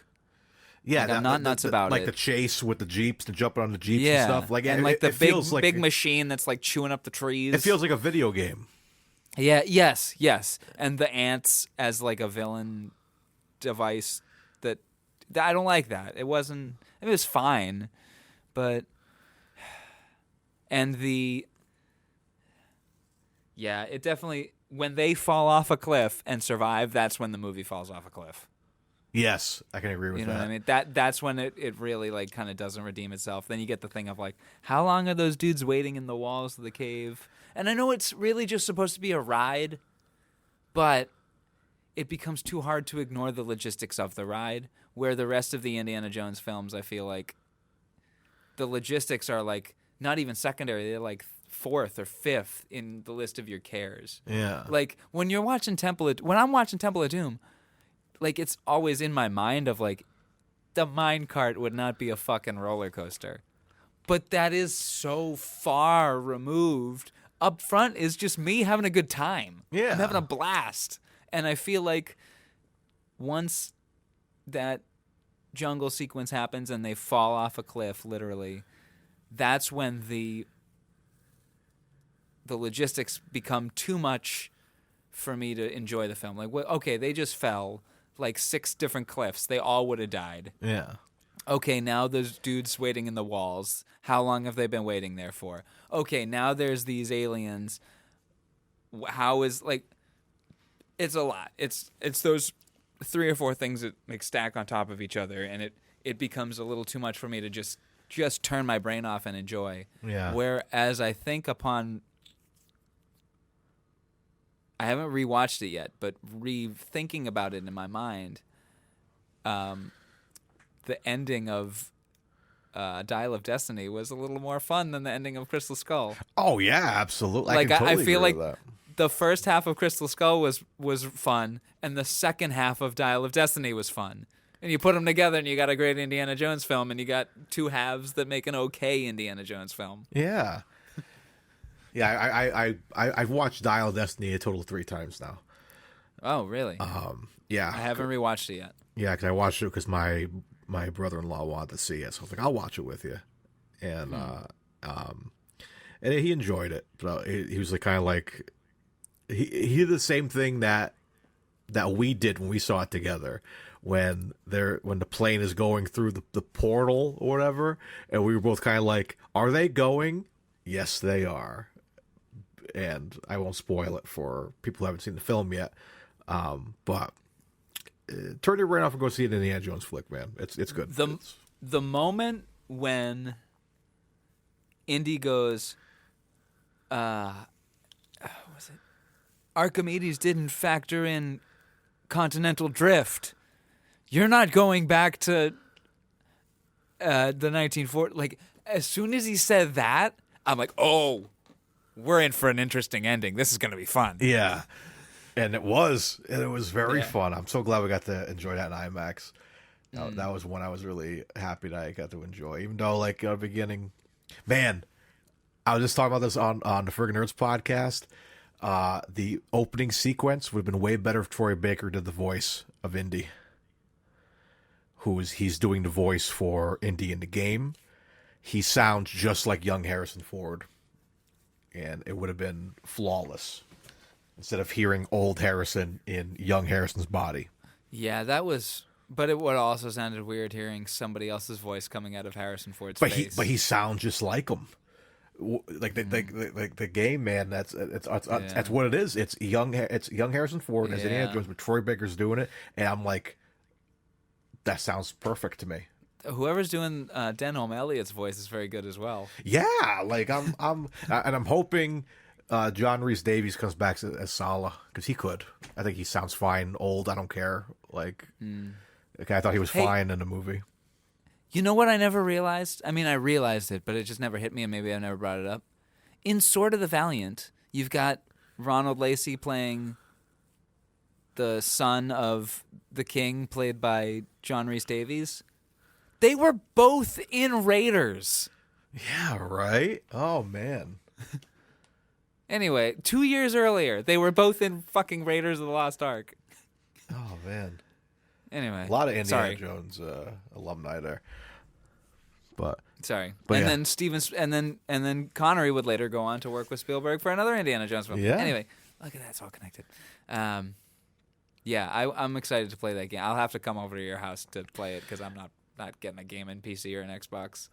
So, okay, the Kabuchi people are our only actors of color really in this film, besides the ones that are killed at the beginning, and they don't say anything. And they don't do anything. They just find a sleeping Tarzan, gather around him. I assume they were going to like help him in the final act or something, like an Avengers moment. But like, he just scares them off. Yeah, and like there was no need for that scene, in my opinion. Well, my note on them is that every time they're quote unquote around, we hear the Ewok flutes. Oh, do we? Yeah, it's basically like the same Ewok flute that we hear in Return of the Jedi.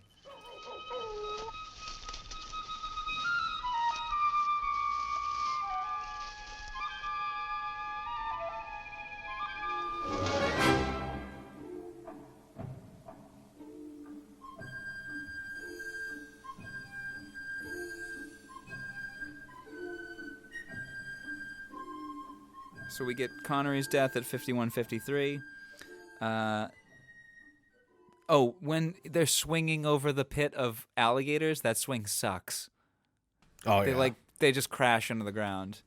And they're laying there, like, just on the edge of the lake full of alligators. And they're, like, looking at each other romantically. And it's a little weird. Like, get up and move. I like the spike pit trap. I like the angle they gave us. I was kind of hoping we get to look down and see something, but they probably didn't have any practical effects for that. Yeah, it's a nice look up. I like that. It was very subtle. Just enough to show you she's down and she got hit by the needle. So I liked it. I took screenshots of this because Tarzan is going like, okay, the river goes here and we'll head him off here. Well, do you see any lines that he's drawing? Barely. Yes, exactly. That I just had to make a note of that. Take screenshots of that because he's drawing a diagram in the sand, except he draws nothing. That's a one-take shot if ever there was one. Look at that. And the handle of that knife is like digging into his side. You see that shit? Yeah. That looks uncomfortable. Yeah, it does. The holster. Yeah, look at that. It's like, ugh. Right in him. But I'm still the same girl who's flying Sanchez's plane. And Yeah, I will that's be never again. Yeah, right. And I'll be flying Sanchez's plane in 1989's License to Kill. There you go. Okay, yeah, this scene. Maybe I have. Awkward kiss.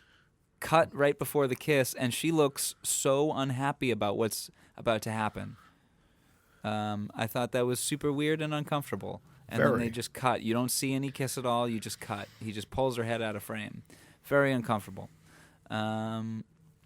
This moment when he climbs out of the pit. Yes, this was when the movie started to gain some momentum for me. That was very, very tense when he climbs up out of the pit. Though I did screenshot this moment particularly because as he gets back up on his feet, he comes so close to falling back down behind. Yeah, right. Imagine he fell down. He looked behind him. He's like, "Oh, weird. Thought I heard something." Yeah, some wind. I do love that trope of like he can just sense that he's behind him because he's not really making any noise. But that classic movie trope of like, I sense somebody behind me. Oh no, he's back. And then he pulls another movie trope. This is Sparta. Oh yeah, and kicks him down the hole. Oh, this man. is Slade.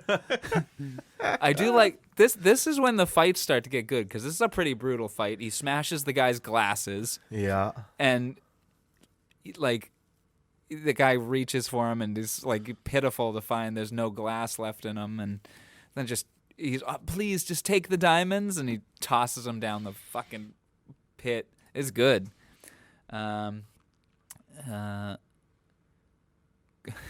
Okay, so they've kissed, and presumably, you guess they've probably had sex. And then the next thing he's like, goodbye. She's like, are you going to come to town? Are you going to stay? And he's like, no. Goodbye, Angie. Here's some cab fare. Anyway. And it's like a jungle cab, and the monkey's driving it. Yeah. He hands her some pebbles and a leaf. Where to, madam? And the other monkey's like smoking a cigarette. It's Cheetah. Oh, Cheetah. Then we get there's some good cinematography here in the fight. And there's some good moments in okay, this is the last screenshot I have. So I'll just cover this last screenshot. So after the fight, Tarzan goes and washes his face off in the river, and then like he sees his reflection. So in the pilot episode of The Incredible Hulk, so I want to cut that scene where Tarzan is washing his face with this scene here. So because he looks back at his face and he's like all happy with himself. He's all proud that he's accomplished the job and cleaned his face off successfully. This is the Hulk. Yeah, and then this transformation happens.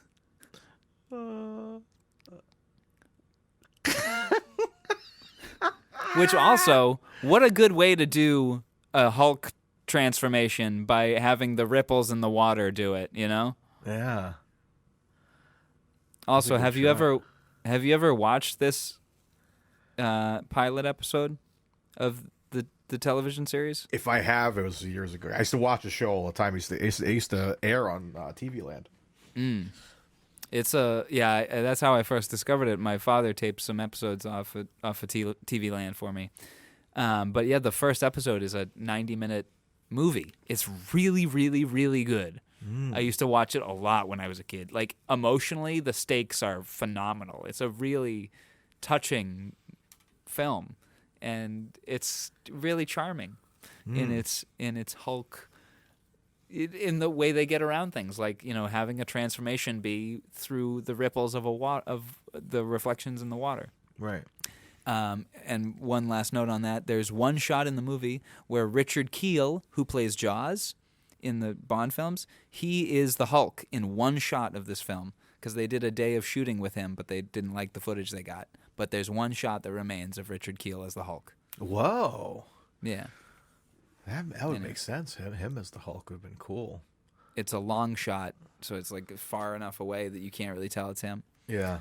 But he was big. He just wasn't very muscular. Like he was, but it wasn't like all muscle, you know. Whereas Lou Ferrigno was. Okay, my final note on Tarzan's Greatest Adventure is the fight between Slade and Tarzan is awesome.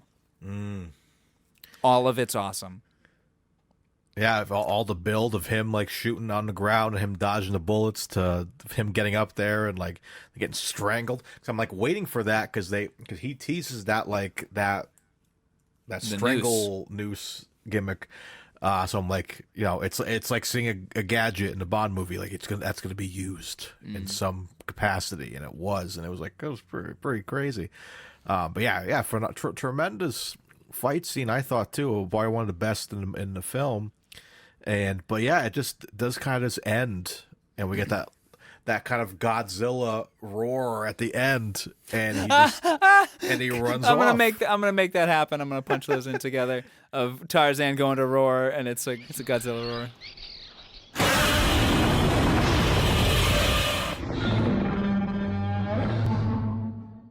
It's like Godzilla versus Kong. It's like after Kong goes down, he just yells, and that's the end of the movie. It's just crazy.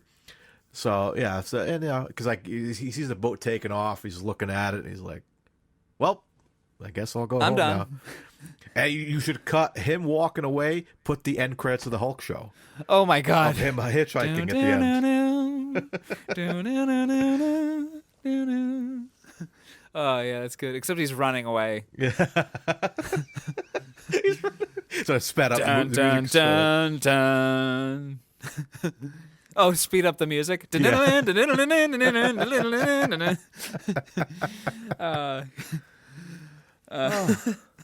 that was my last note. Was that the fight was pretty good. Oh, my real last note is that the use of a cactus as a weapon is awesome. Oh yes, that's some great improv. Anyway, yeah. But also that must have really hurt. Oh, I'm sure. To both people, like if you good idea to use a cactus as a weapon if you're wearing gloves. You know, but no one's wearing gloves. Also, pretty impressive to go back to Gordon Scott. Pretty impressive the amount of stunts done with no shoes for that guy. Yeah, right. Oh my God. And the whole end fight is up on the top of those rocks.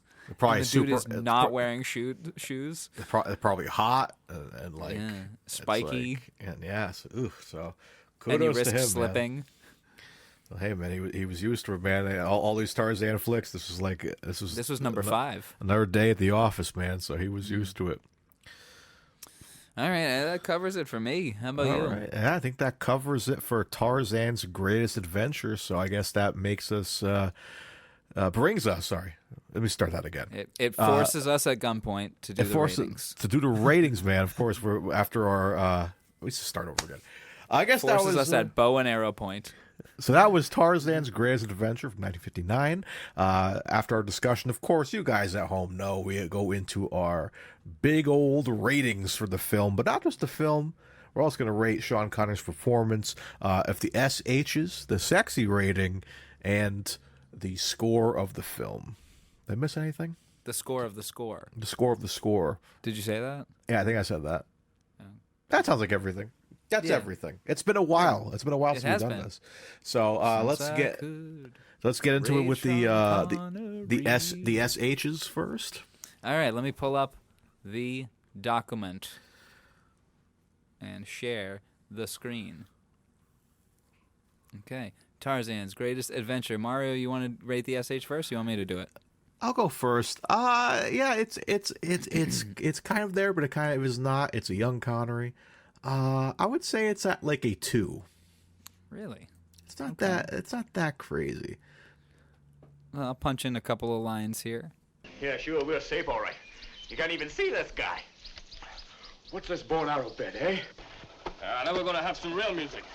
Now let's have a dance. You know, I never liked that guy from the start. And he's done nothing to change my opinion. Come on. I'll give you a lesson on how to shoot. I'm going to give him, like the O'Banion, like the O in his name, I'm going to give him a big O, 0 Ooh, on the SH. I didn't hear not one S get H'd in this movie. There's a couple. I think it was like there was a couple of words that hit me, but I can't think of them off the top of my head. But it's just like because his first, we even cover his first line. His first line in this movie. Oh yeah, we didn't. I have it. Is all you could do is die, idiot. And I felt I like like that line. That's a good line. Yeah, but I felt like I might have heard it there, so maybe that's why I gave it the little 2. Okay. Well, either way, it balances out to a 1, which I feel is a fair rating for his SH. So moving on to the sexy. What are you giving it? Whew, this film has a little bit of sexiness to it. I don't know about you, but I think Gordon Scott looks like $1 million. Again, I was kind of liking Tony there. I was kind of crushing on her a little bit. She was She had a Margot Robbie vibe going. Yeah, I love that old Maybe school that's what, kind of vibe. That picture where it says she doesn't look like a real person, she looks like a Barbie. Yeah. There it is. So, I think this does have a little bit of sexiness, but it's not really a sexy film. It's just like, it's a Tarzan movie. I mean, traditionally is Tarzan a little sexy? Sure. But again, like the chemistry is not really there for those two actors, with Tarzan and I forget her name. Angie. The awkward kiss and all that, and it's just like at no point in this film do I feel like they're gonna get it on or anything. It doesn't feel like it's that sexy. So I think just for that, I think I'll just stick at a 7. I think a 7 is like average. There's a lot of sexy people in this, but not a lot of sex.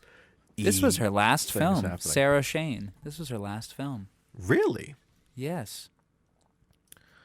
Good on her. Sorry, I just had to note that. Okay, so you're giving it a 7 on the sexiness. Yeah. A sexy 7. Oh, she did a lot of TV after. But it doesn't even look like that much TV. Up till from 1960 to 1964. Yeah, the last thing was only a couple of episodes. Yeah. Cumulatively 9 episodes of TV. Yeah. Oh wait, no. I'm sorry. No, I think it was 5. 1, 2, 3, 5. 4. Yeah, just 5. Wow. So yeah, not a huge body of work. Sorry, I was just curious about that. Curious about what some of these other actors. Jesus Christ. This is the guy who played Krieger. Oh my God. Yeah. And then Al Mullock. Whoa. Once Upon a Time in the West with that's a Sergio Leone film. Nice. Oh, he's in The Good, the Bad, and the Ugly as the one-armed bounty hunter. Oh, okay. Holy shit. Oh, look at that. Huh. Wow, this movie just got more notable. And then this actor, what has he gone on to do? Okay. So you're giving it a 7 in the sexiness. Yeah, I gave it like a average 7, sure. You're very kind. I gave this movie a 3.5. Really? Okay. Yeah, and it's not even because Gordon Scott's really hot. Hot Scott. Hot Scott. I'm hot for Scott. That'd be a fun T-shirt. Hot for Scott. Hot for Scott. You gonna make it? Yeah, I should. With Gordon Scott as a picture of Gordon Scott, like on as on Tarzan. The Yeah. I'm definitely I go pale for Quayle. I'm in pain for Shane. No, that doesn't really work. I'm definitely able for Gable. I tell you that. They call me a Scylla. Hey. All right, I'm done. They're all very pretty, but I don't know. The aesthetic of this movie is not attractive, and I'm gonna say to carry the sexiness of Connery, who looks very good in this movie, except for his Trump colors there, the spray tan that he's got, and then the spray tan that he's got at the beginning of the movie. That's that's really hard to get over. Yeah, little roughskis. Yeah, I think the blackface of this movie really knocked the sexiness down for me. Okay. Even though there's a lot of sexy actors in this film, and they are attractive. And then you add in like that horribly awkward kiss that gets cut, where he's like grabbing her head and yanking it out of the frame, like not sexy, you know. And then the moment where Tony is dancing and she like takes Slade's cigarette, like, oh, don't you want to be naughty? Like, it's not sexy, you know. Gesundheit. So yeah, that's my rating is a 3.5 on the sexiness, which gives us an average of 5.25. All right, let's go to the musical score. Mario? I don't remember shit about the music in this movie. Neither do I. So for that, I'm gonna give it like a. I think there was music in it, so There definitely was music. So I brought up the Ewok flutes. Yeah, so I'm gonna give it like a 1.5. I'm like, there's nothing remarkable about this score at all. Oh, I'm gonna give it a 2. Okay. Because it hits those basic, like, bongo drums and big brash orchestration, and then I think the Ewok flute really just lifted it a bit for me, Okay. The kabuki flute.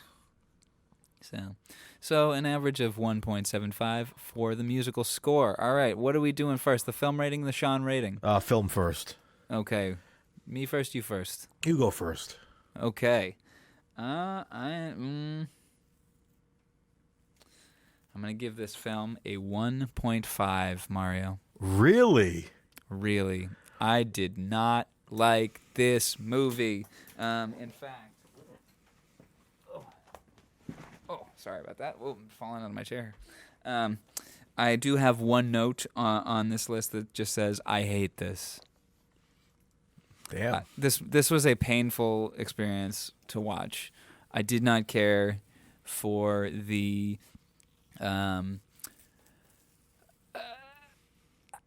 vibe. I didn't care for the shoddy filmmaking at points. The day for night is all over the place.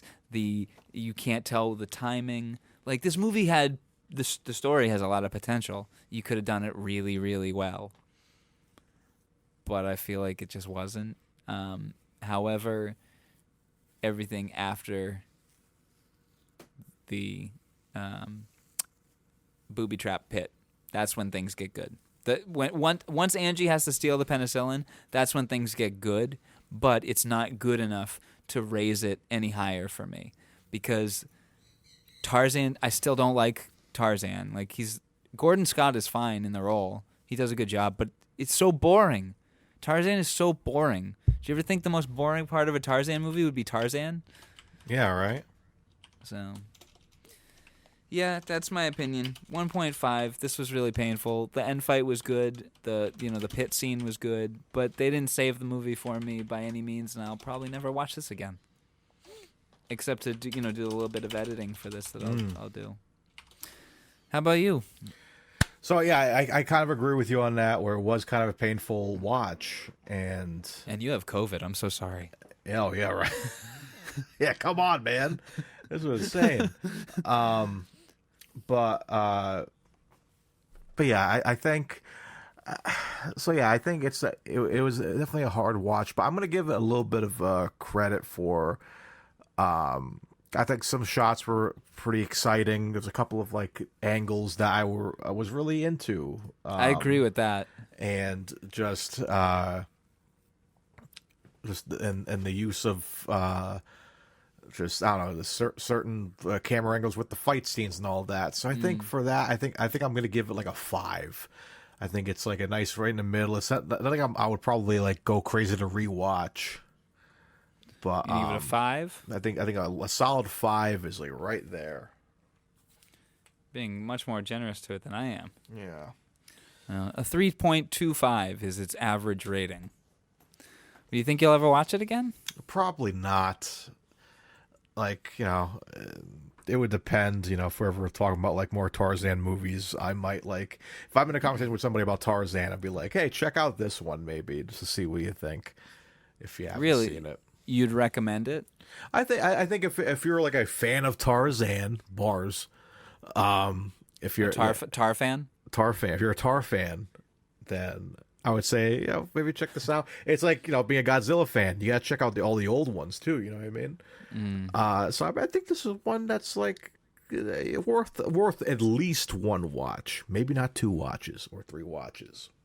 But I'd be interested in a remake of this. Sure. Because the story is good. It's like small stakes, but big enough. Like people's lives are on the line, so it needs to be dealt with. Yeah. Like, I don't know. Or innocent lives were on the line and were lost as a result of this action. So right.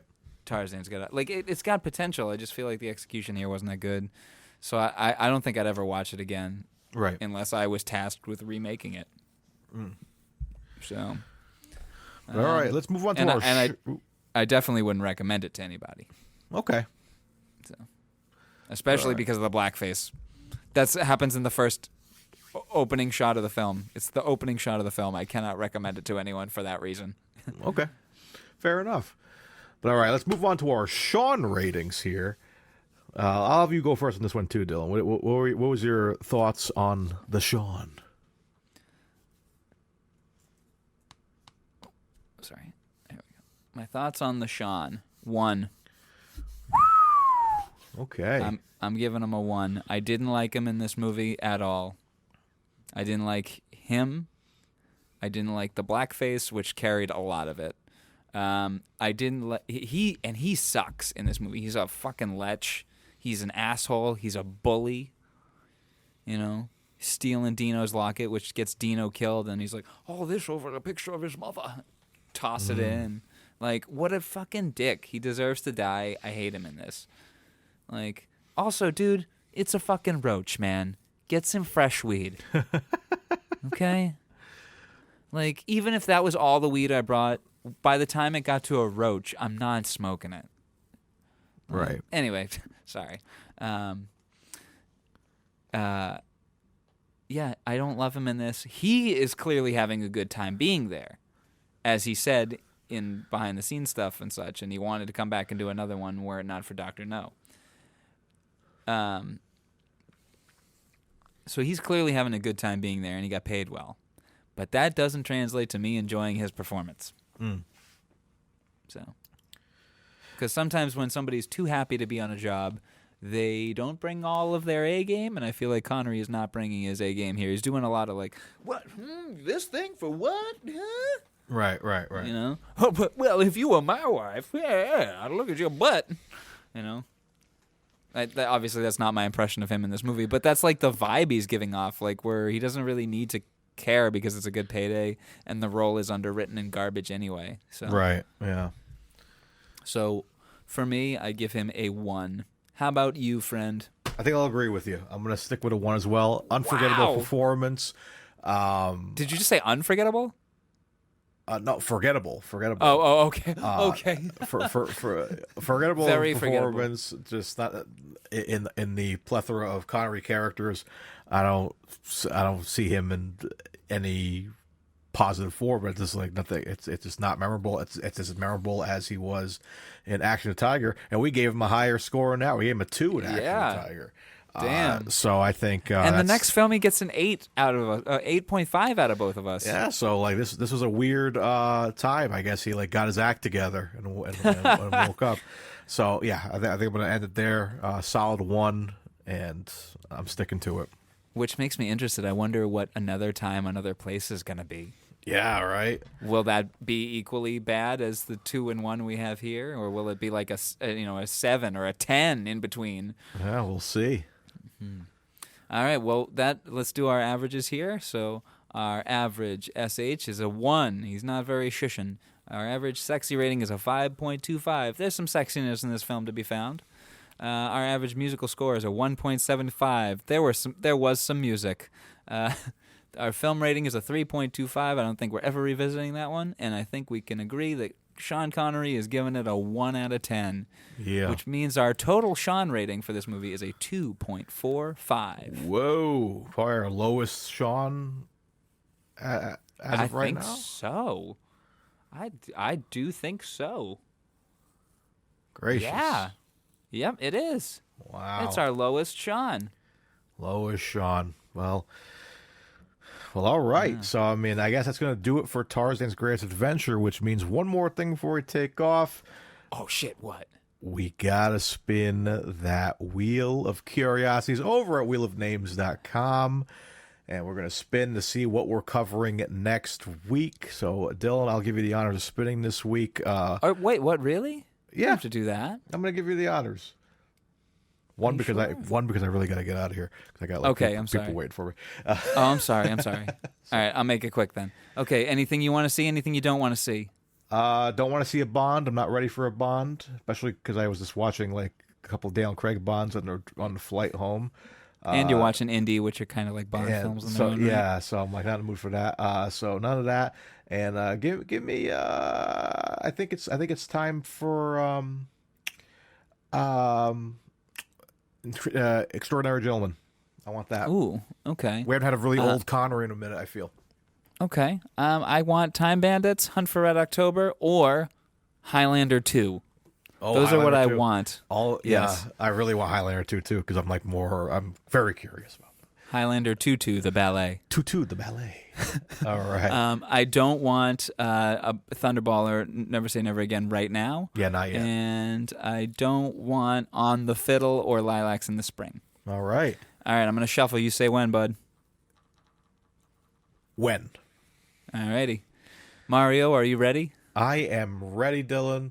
To spin the Wheel of Curiosity.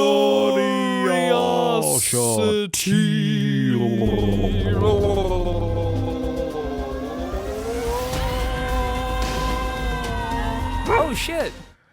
The Bowler and the Bonnet. We've got a documentary. Oh, well, at least we're getting it out of the way. Yeah, and I think we have a guest for this one. Do we?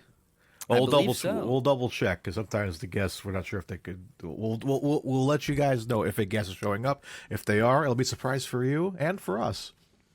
Yeah, that's interesting. That is The Bowler and the Bonnet is a 1967 documentary that Sean Connery directed. Ooh, he directed this and presented it. It is the only film he ever directed. Goodness. All right. So that's exciting. Our Connery's directorial debut on Connery Curious. This is very exciting. But anyways, guys, viewers at home, listeners, watchers, thank you guys for joining us here on Connery Curious. It's a blast. Of course, be sure to hit us up on the YouTubes. We have some YouTube videos out now of the podcast. You can see our beautiful faces in podcast form, video form, all that. Get us on Spotify, of course. You can find Connery Curious over there. Video episodes there, too. I just made a TikTok page for us.